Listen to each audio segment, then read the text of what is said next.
여러분 안녕하십니까? 원투펀치 클래식 52번째 시간이 찾아왔습니다. 정순주 아나운서가 JTBC에서 지금 K리그 방송을 하고 있어요. 오늘 클래식도 그런 관계로 제가 진행토록 하겠습니다. 오늘 원투펀치 클래식에서 말씀드릴 주제는 모두가 예상하실 수 있으시다시피 월드컵 조편성이 끝났기 때문에 월드컵 특히 우리가 속한 조에 관한 이야기를 안 들려드리면 안 될 것 같아요. 그래서 저는 이제 방송이나 이런 데서 최근에 계속 그렇게 얘기했거든요. 이번 우리 조는 도저히 불평해서는 안 되는 조다. 결코 불평할 수 없는 조다. 적절한 표현이네. 만약에 불평을 하고 싶다면 고개를 들어 다른 아시아 팀들이 어떤 조에 속해 있는지를 보라. 그러면 불평하지 말아야 된다는 것이 보일 것이다. 그렇죠. 그러니까 뭐 아주 짧게 말씀드리자면 일단 개최국 카타르가 네. 저는 개최국으로서 이렇게 어렵게 걸릴 수가 있나 할 정도로 네덜란드, 세네갈, 에콰도르 잡았잖아요. 그렇죠. 각 포트별로 이 정도면은 아주 극강으로 잡았어요 지금. 그래서 야 카타르가 정말 개최국의 어떤 용감함을 보여주려나 보다 뭐 이제 그런 생각까지 들 정도였고, 편성 자체는 엄청 어려워 보이고요. 네덜란드부터 포트 1으로 시작하는 것 같아요. 카타르가 포트 4가 되는 그렇죠. 느낌. 사실상 카타르가 지금 일약처럼 보이는 그런 느낌이 분명히 있고요. 그리고 사우디아라비아 같은 경우에도 아르헨티나, 멕시코, 폴란드 아닙니까?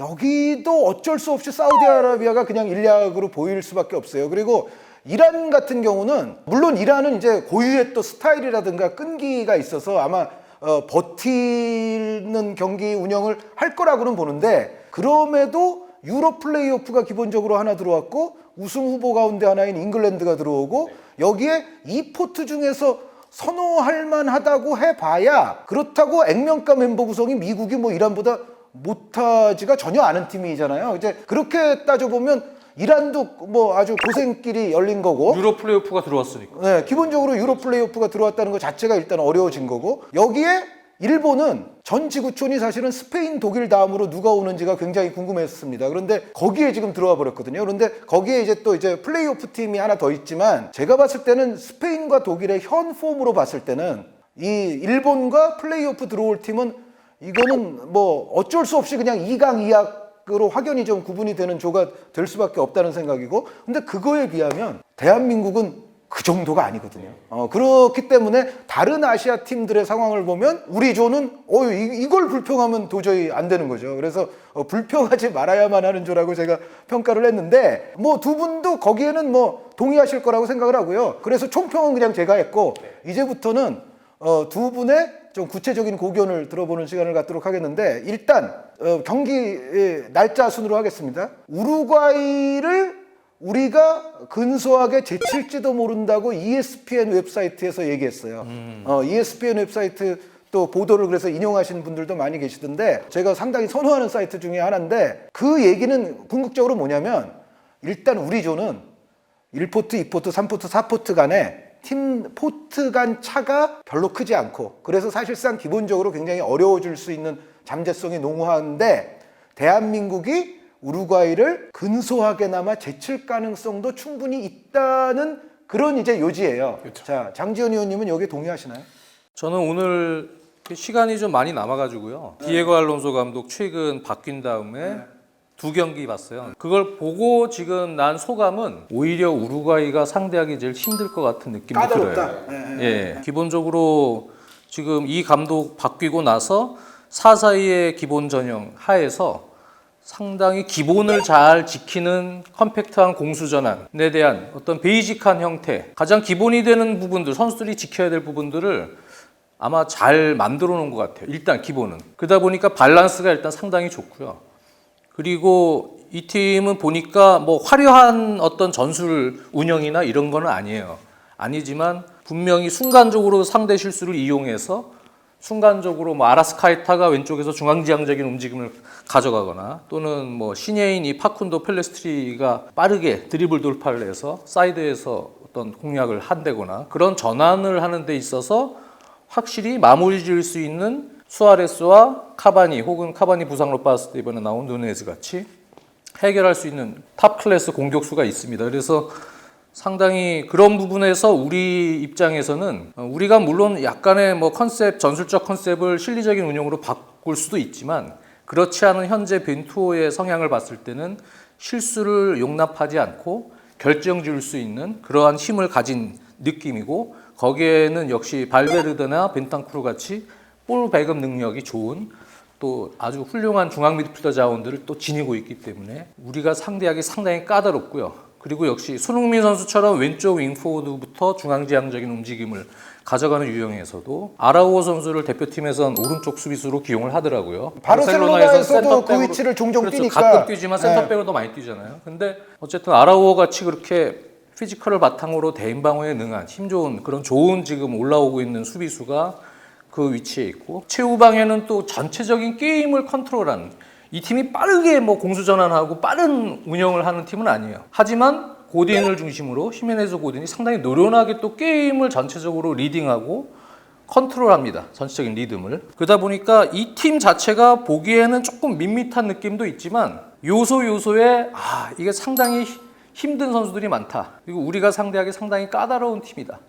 오히려 세 팀 중에 저는 포르투갈도 물론 힘들지만 경기 운영적인 측면을 보니까 우루과이가 상대하기 물론 상당히 까다로운 팀인 것 같다. 물론 이제 과거에 우리가 항상 우루과이와 뭐 90년 이탈리아 월드컵도 그렇고 남아공 때도 그렇고 뭐 이렇게 확 눌리고 하는 경기를 한 적은 없어요. 우루과이는 기본적으로 주도하거나 뭐 점유를 그렇죠. 하고 뭐 상대를 압도하고 네. 그런 스타일이 아니니까. 그렇죠. 전통적으로. 평가전 때도 그랬고 우리가 우루과이를 만났을 때 크게 뭐 눌리거나 압도당한 적은 한 번도 없습니다. 한 골 싸움 흐름에서 그래도 대등하게 갔던 과거의 전력은 있지만 이번에도 물론 그렇게 우리가 우루과이에게 압도당하는 상황은 아닐 거예요.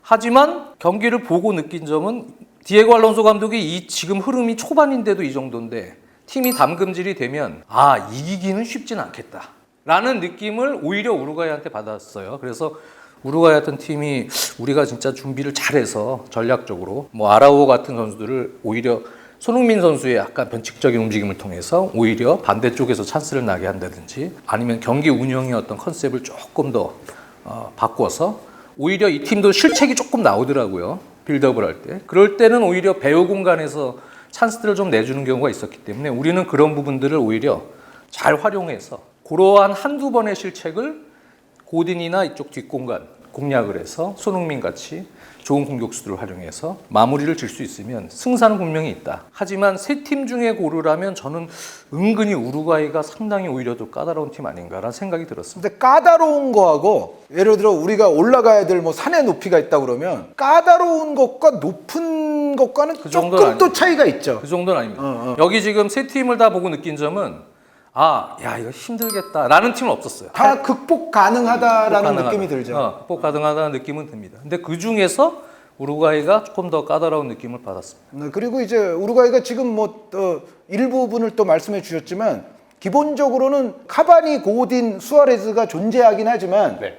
사실 11월쯤 되면은 저는 카바니 선수는 조커가 되거나 혹은 수아레스 선수가 그때 폼에 따라서는 또 조커가 될 수도 있고 다윈 누네스 선수는 그래도 한 자리를 차지할 확률이 높다고 보여지거든요. 이제 두 노장 중에 한 선수가 이제 벤치에서 출격하는 쪽이 된다든가. 그리고 이제 파쿤도 펠리스트리 선수 말씀도 해주셨지만은 그 자리는 사실은 요즘 부상이라서 그런데 나이탄 난데스 선수가 또 난데스도 원래 있는데 난데스 선수가 나오면은 이 선수도 역시 상당히 다부지고 빠르고 또 드리블에 능한 선수죠. 그래서 데 아라스카에타 선수 또 난데스 혹은 펠리스트리 선수의 측면 움직임 거기에 수반하는 또 이제 측면 윙백의 오버래핑 특히 이제 왼쪽 측면에서 그런 게 많이 나오게 될 텐데 약간 단순한 것 같아도 팬 여러분들께서 잘 알고 계시다시피 우루과이는 분명히 한 방이 있고 전체적인 팀 캐릭터가 굉장히 끈질기고 투쟁적이고 그리고 뭔가 애국적이죠. 뭔가 팀으로 뭉쳤을 때 중요한 국면에서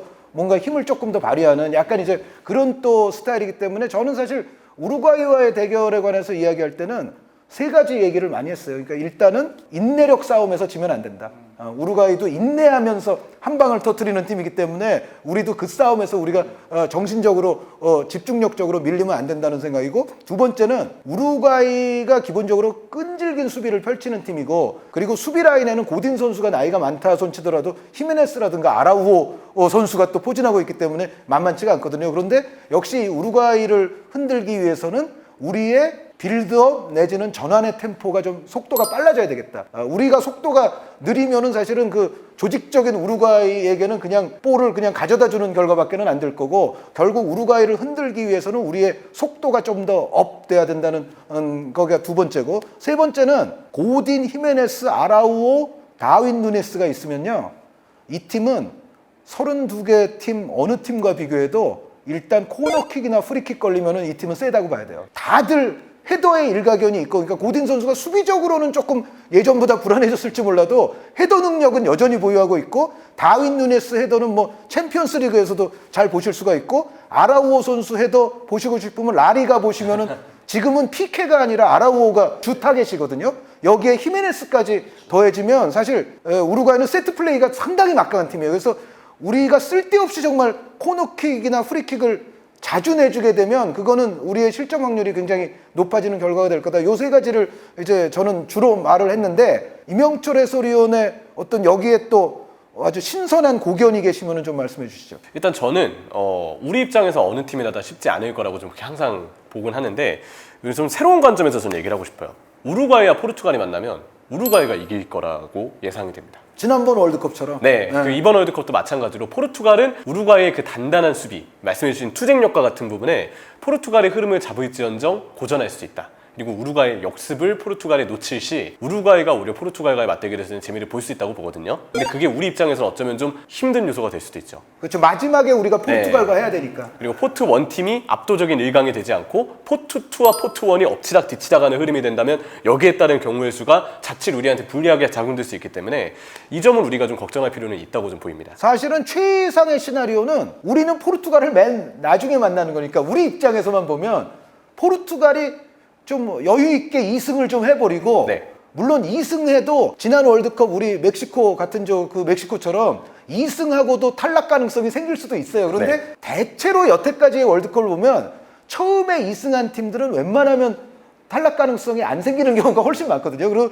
그러면 포르투갈이 좀 먼저 그렇게 이겨놓고, 마지막 우리와의 경기는 이제 16강전을 대비해서 로테이션도 좀 적당히 시키고, 뭐 사실은 그게 우리한테는 베스트 시나리오가 되기는 돼요. 그렇죠. 되기는 되는데, 지금 말씀하신 거는 중도에 다들 이게 좀 물고 물리고 얽히고 설키고 네. 할 가능성이 있어서 이건 좀 미리 얘기하는 거지만 포르투갈전이 우리에게 순서상으로 좋지 않은 시나리오가 될 수도 있다. 약간 네. 그 말씀이시죠, 지금? 약간 그 부분을 좀 조심해야 된다고 보고 싶어요. 그래서 우리나라가 잘한다면 H조가 의외의 죽음의 조가 될 수도 있다. 네, 그런 어떤 경우의 수까지도 좀 예상은 해야 된다고 보이고요.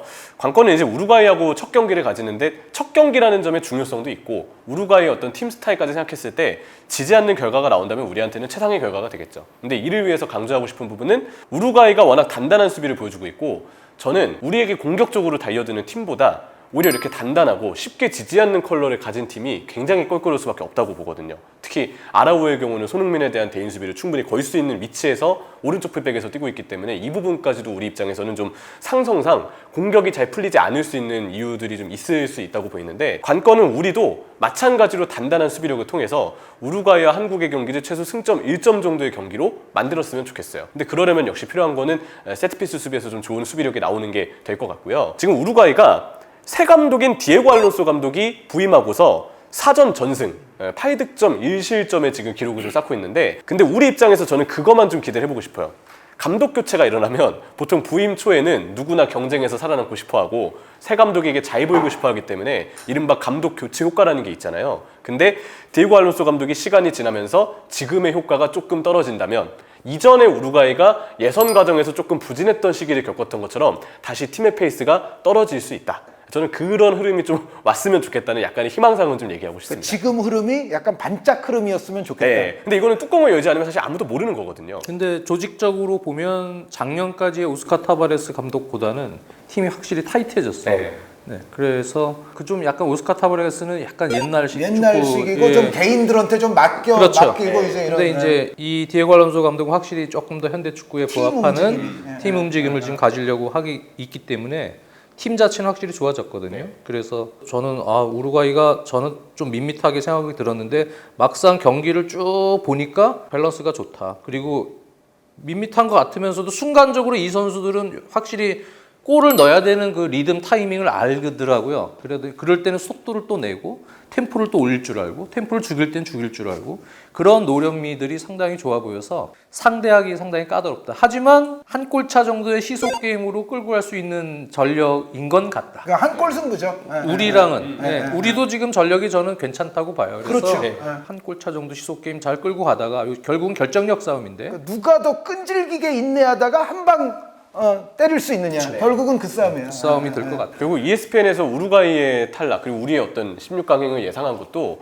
우루과이가 지금 세대 교체가 참 잘 됐잖아요. 뭐 벤탄쿠르, 발베르데 이러한 자원들을 보면은 아 우루과이의 재능들이 이제 좀 갖춰지면서 기존 고딘 그리고 뭐 수아레스, 카바니의 라인 또한 뭐 여전하고 골키퍼는 요즘에 무슬레라 골키퍼가 아니고 로체트 로체 골키퍼가 선수가 그것도 이제 디에고 알론소 감독이 네. 들어오면서 무슬레라 선수가 사실 부상이 좀 있었는데 그때 로체 선수를 써봤는데 괜찮은 거예요. 그렇죠. 그러니까 무슬레라가 부상으로부터 돌아왔는데도 그냥 로체시 해.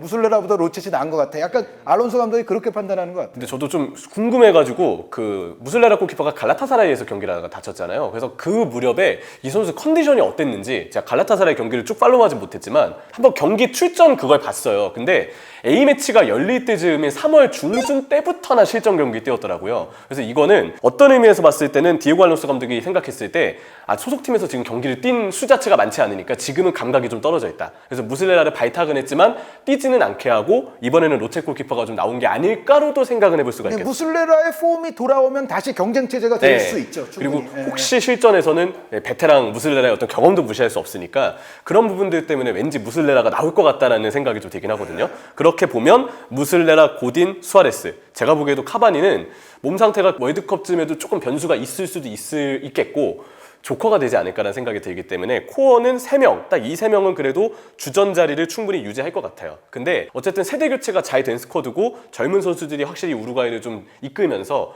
멤버의 밸런스가 탄탄해진 건 사실이지만 2010년대 우루과이의 황금기를 이끌었던 선수들은 국제대회에서도 굵직한 성과들을 냈죠. 근데 그때의 저는 평균 클래스를 비교하자면 그때 클래스보다는 그래도 약간 하락 아닌가. 그러니까 폴란, 고딘, 카바니, 수아레스가 폴란 선수는 물론 그중에 나이가 많았지만 나머지 선수들은 그때 젊은 아주 초절정기라고 볼 수 있잖아요. 근데 그때보다는 지금이 그래도 평균 클래스는 조금 떨어졌다.